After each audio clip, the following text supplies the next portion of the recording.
Welcome to Danu on Fire right here on Hi TV, your luxury channel. We're checking out a brand new city hotel. It's located just as you pass Bamlapitiya down Marine Drive. It's called Ma Radha, and the food here is truly Sri Lankan.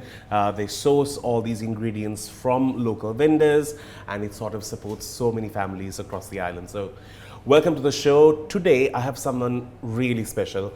I have been mesmerized by how his presence on stage is so much more interesting than the act itself most of the time, and he's definitely someone who I think holds a very special place in my heart as someone who brings in so much of finesse onto stage.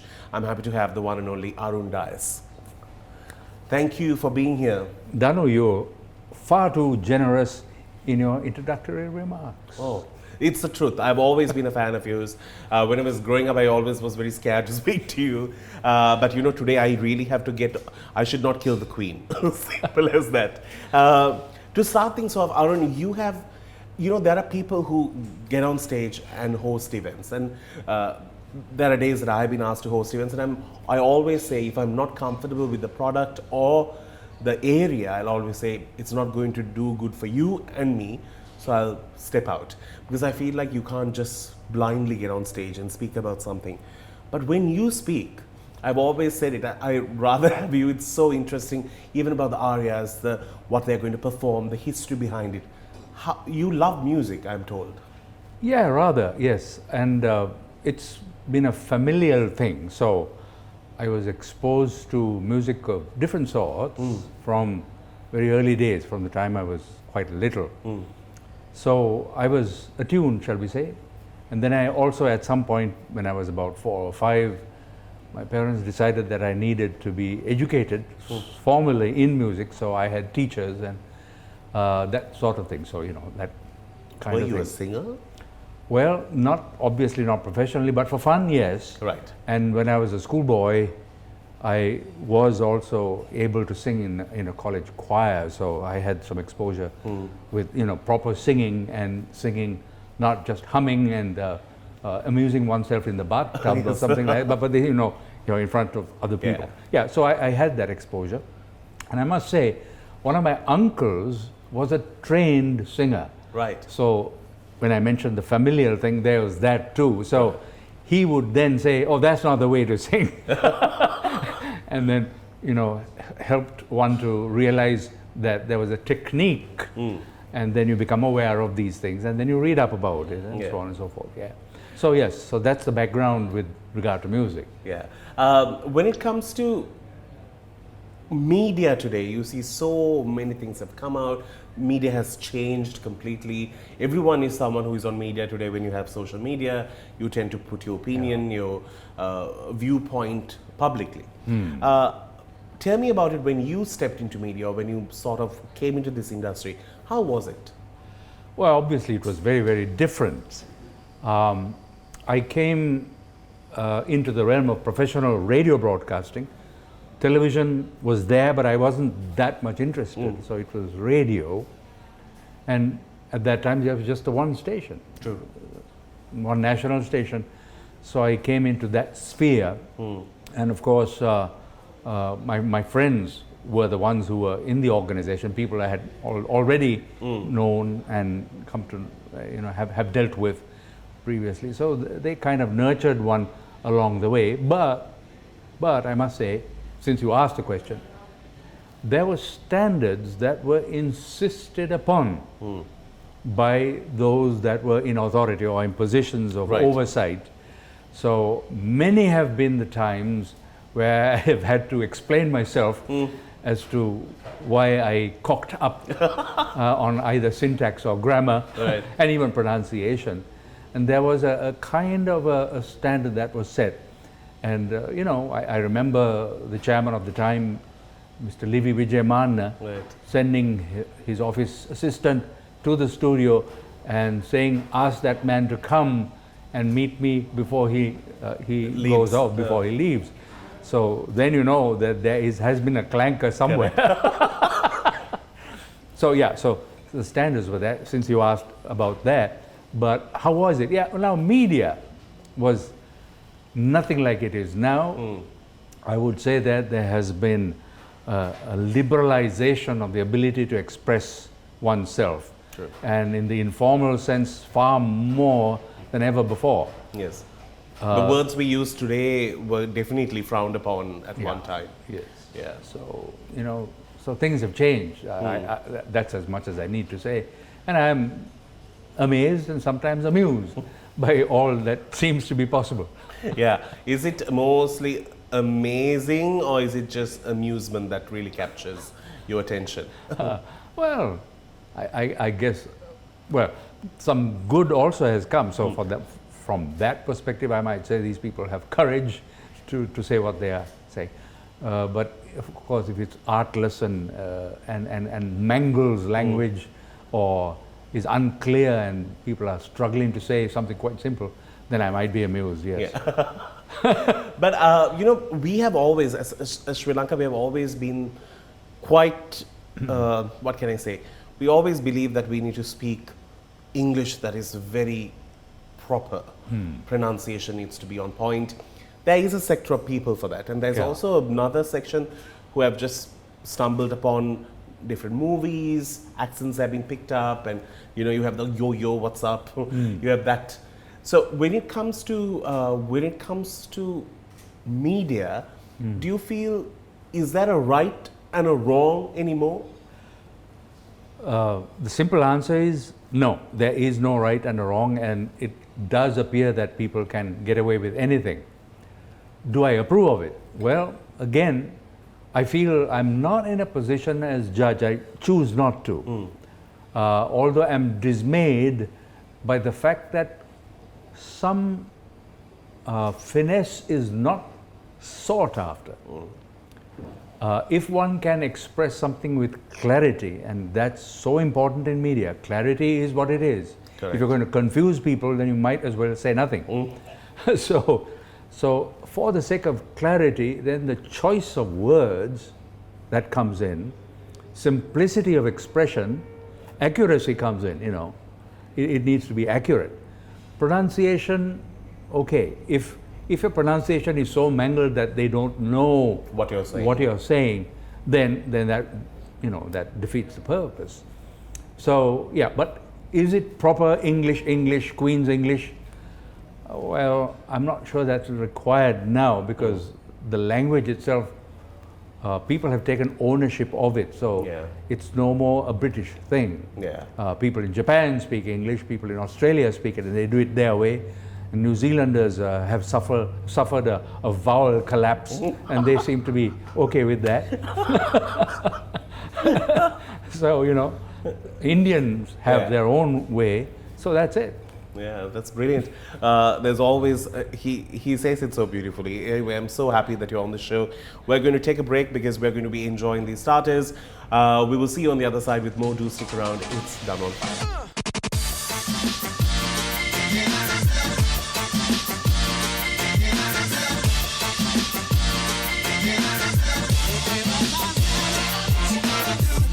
Welcome back to the show, in conversation with the one and only Arun Bandaranaike. We're speaking about media and what makes him who he is. We're also checking out Ma Radha. Now, I wanted to have a conversation about your time from radio to TV. TV was just literally an infant at that time. Yes, it was, yes. And how hard was it to do a show? On television? Yeah. Well, I did not want to do it. That's I was unimpressed by the medium. Right. I was unimpressed. So I was quite content to be within radio and to make a contribution, which I thought I was doing, because, you know, the opportunities to host various shows, my passion, interest, love of music, and wanting to share not just the sounds but the background to why the sounds were, which you already have alluded to when I make presentations in the concert hall. I try to do that rather than say this is the next number. But, you know, so that kind of stuff. But however, how was it then the transition happened? It was that my voice was recognized as suitable, a microphone voice, as was suitable for a narration of a documentary on television. Right. So there was a producer in the realm of television, which is Rupavahini, who approached me and said, you know, I have got this documentary and I want a good, strong voice to do it. I can get Noeline to do it, but I would like a male voice. And I thought of asking you because I've heard you on radio. So I said, I don't know, let me try. I'm not averse to it. So anyway, I did it. And so that was the first step within the Visual frame. Yeah. So I was not seen, of course, but it was a documentary, and my voiceover was done. And it must have been all right. And I believe that the chairman of the time had then asked the producer, who's that? So she had said, no, not anybody from here. We imported him from across the road. Yeah. And this is who it is. Ah, he speaks well, or something like that. So that was it. Then I think from that, and I was quite happy with that, and maybe I did a couple more. And then somebody came up with the idea, because I was doing interviews on radio. That's how it. I was doing interviews of various people on radio, and I believe there was a producer in the Rupavahini who said, we would like to have another person apart from the usual, also to do some interviews on television, and would you do it? Would I do it? I said, definitely not. But I don't mind doing it this way, as long as my face is not seen. Right. Yeah. So Off I can camera. ask the questions off camera. I will ask the questions, and let's see what happens. They said, no, we don't do it like that. You have to, do an introductory remark. I said, look, let's do a pilot. Let's do a pilot. If we are satisfied that it looks all right, I said, I'm convinced that I'm not glamorous. Let's do it this way. So it was done. And the chairman had said, I see that fellow can talk. So anyway, it was the platform. Right. And from there on, I began to be used a little bit more, and a little bit more, and a little bit more. And a lot. And Yes. so it happened, yes. That's amazing. SLBC had such a presence in India. They Yeah. literally learned English by listening to SLBC, and that's Apparently, what the yeah. history says. Yeah. And tell me about your fan mails those days. You all used to get postcards. Postcards, yes. How many proposals did you get? Oh, not a single, thankfully. No way. But they would ask, if you talk of the Indians, I must say they were very loyal. Yes. They're And still loyal. They're still loyal, Yes. yes. And they would say, please come to India, we will arrange everything for you. Right. That kind of thing was there. Yeah. Not necessarily proposal, but But didn't you have any proposals coming from Sri Lanka? I'm sure you would have had. no, not really, no, not that I remember. Maybe television ruined it.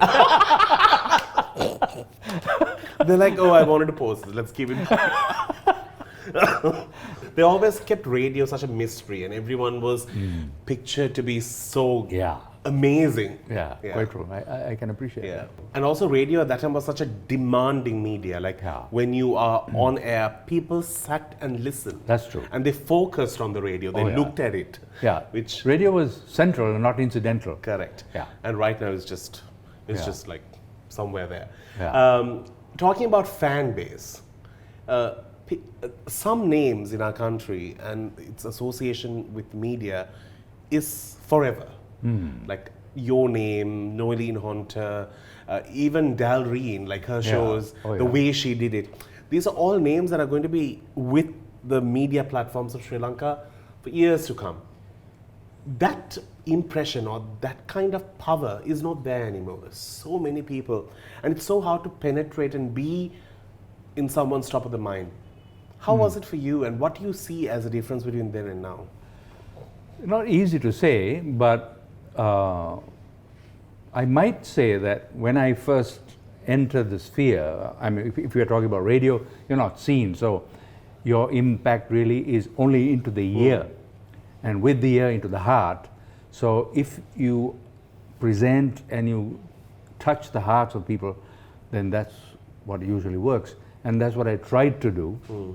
And I think I was supported by various people, and I need to recognize that. Without their support and them saying, look, why don't we adjust it this way because it appeals more, then you realize, okay, thanks, I'm going to be doing it that way. So I did it. And with regard to the radio, the on-stage presentation, there were mighty people like Vijay Korea is a name that comes easily to mind. I would say that there was also Chris Greet, who you may not ever have seen in the performance context. And those were people who could mesmerize an audience. And what I thought I would do was be different, not quite in their way. So, some people would say I'm staid by comparison, with someone like Chris Greet, who was effervescent and always jumping around, and almost like a prawn, So sizzling. Yes, yeah. Well, he had that, and he had the patter, constant patter, and all that. And I was more measured. Yeah, and you stay in that place. Yeah. So I kind of created the thing which might have worked. So I think, without talking too much about myself, I would like to suggest to anyone that if you are wanting to make your way in this sphere, be original. Don't try to imitate somebody else, either within this country or from overseas, and think, I need to do it that way, because then you are a copycat, and that's not really good. But try and be your own person. Man or woman, I think that's what needs to be the case. Choose your own way and learn to read your audience, which is something I learned from various professionals. Learn to read your audience. Know what you need to do for this particular audience. And if they're yawning, you would do it. Yeah, then the next audience may not be the same. True. Amazing. We're going to get into a break. We'll see you on the other side with more right here on Danu on Fire.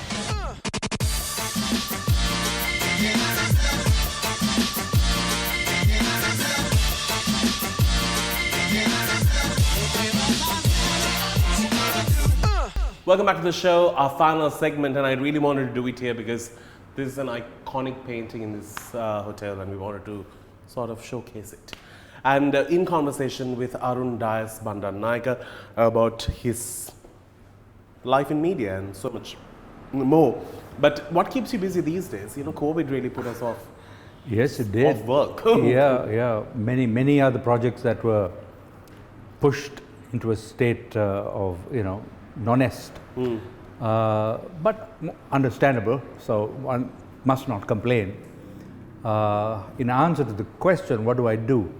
Well, I must say there have been a few opportunities for doing audiovisual material, such as documentaries, not long, big things, but short presentations. I have collaborated with a friend of mine, and he's had lots of pre-recorded material, meaning material that he has recorded from different parts of the country. And he thought, look, let me use this stuff. I have the time now. Let's use it and create some areas of interest. So he's been doing that, and I have been assisting him one way or another, and doing the voiceovers and so on and so forth. So so that's what I have been doing.